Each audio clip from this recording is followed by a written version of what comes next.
ਅੱਜ मैं तुहाडे कोल एक ऐसा मौजू लैके आया हाँ जिहदे बारे च गल ते कोई नहीं करता, लेकिन ये ऐसा काम है जिहड़ा जनाब घर दे हर कमरे च लोग लुक के कर देना। बिल्कुल तुसीं सही समझे हो जनाब। मैं गल करन दिया मास्टर बुलन दी। पंजाबी च कह सकते हैं जनाब खुद नाल प्यार। ये ऐसी गल है कि जनाब जिहड़ा कोई बंदा दावा नहीं कर सकता कि मैं काम जिंदगी च कदी नहीं कीता है। जिहले बंदे दे दिल च आंदा ना मास्टर बुलन दे बारे च, बंदा सोचदा कि उसले बंदा की करे जिदों दिल करे।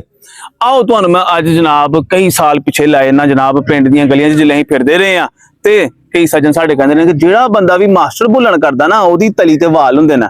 ते बंदा जनाब जिवें कहंदे अपनी तली वेखदा, जिवें अपनी तली वेखी ते सारे हसन लग पैंदे ने। बंदा कहंदा लो कर लो गल फड़े के। ये ऐसी गल है जिहदे च जनाब असर ही बड़ा है कि बंदा कई बार सोचता कि मास्टर भुल्लण बीमारी है या उम्र का तकाजा है। ये तो कोई तुहानू विज्ञानी बंदा ही दस सकदा ना। लेकिन अगर किसी दे न्याणे दे ज़हन च किसी ने यह गल पाती कि मास्टर भुल्लण करन नाल जनाब तुहाडा वड्डा हो जाएगा, तो फिर समझो कि उस न्याणे ने दिहाड़ी च यह वाली वर्जिश 2 बारी करनी ही करनी है। और अमूमी तौर पर न्याणे ये वर्जिश लैटरीन च करते हैं। तो न्याणे अपने गंदे लिंड रोड़न या ना रोड़न, मास्टर भुल्लण बड़ी एहतियात नाल रोड़दे ने। कई बार तो न्याणे जनाब 50-60 लोटे रोड़न दे हुंदे लैटरीन च कि जनाब मास्टर भुल्लण दा कोई असार जनाब बाकी ना रह जाए। ते जो ही वाशरूम के बाहर निकलन लगो तो फिर बंदा ध्यान बनता कि लैटरीन की सैड से जनाब एक सिंडली जी करके पेंडुलम वांगू हिलन दी है। तो फिर बंदा और पानी सुट्टी जान दिया तो वह भी जनाब ढीठ होने का मैं नहीं रोड़ना।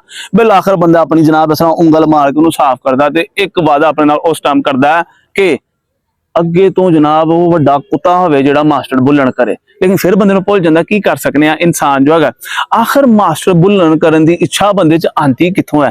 तुसीं आप मैनूं दसो।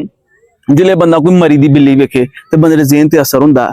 इस तरह ही गल है जनाब, बंदा फुल वेखे या फुल वेखे तो बंदे दे ज़हन ते असर हुंदा है। उस तरह ही जनाब कोई बंदा पहाड़ ते चढ़न दा या चढ़न दिया तो फिर बंदे ते असर हुंदा है। तो बंदे दा दिल करदा कि मैं भी इस तरह का काम करा। यानी कि असीं कह सकते हैं कि मास्टर भुल्लण दा बड़ा गहरा तलक अख नाल है। यानी कि इस वारदात दा तलक अख नाल है। हुण मिसाल के तौर पर बंदे दे अंदर ही अपन टीटा करने की इच्छा जागी है तो अगे है कुछ नहीं है। तो अक्सर असीं देखिया कई लोग जनाब बकरी नाल या खोती नाल प्रेम करते हुए फड़े जाते हैं। मेरे ज़हन च एक सवाल आया, आखिर मास्टर भुल्लण जिहड़ी कोई बीमारी है या जनाब जी आदत है इहदी तो बचन का कोई हल भी है? तो मैं जनाब हल कढ़ लिया। हल यह है कि सरकार बंदा अपनी जिंदगी च एक मकसद लैके आए, एक मकसद ना जिंदगी गुजारे। लेकिन आखिर मास्टर भुल्लण बंदा क्यों करता? क्योंकि मास्टर भुल्लण करने नाल दिमाग चो ऐसे मादे खारिज हुंदे ने जिन्हां बंदे नूं सुकून मिलदा। तो यह सारा काम बंदा वर्जिश करके किसी की मदद करके कोई नवी शै सीख के भी जनाब वो सुकून हासिल कर सकता है। लेकिन अगर तुम ये सारा कुछ नहीं करना चाहते तो घट्टो घट जनाब फौरन जाके ठंडे पानी नाल नहा लो या अपना माहौल बदल लो।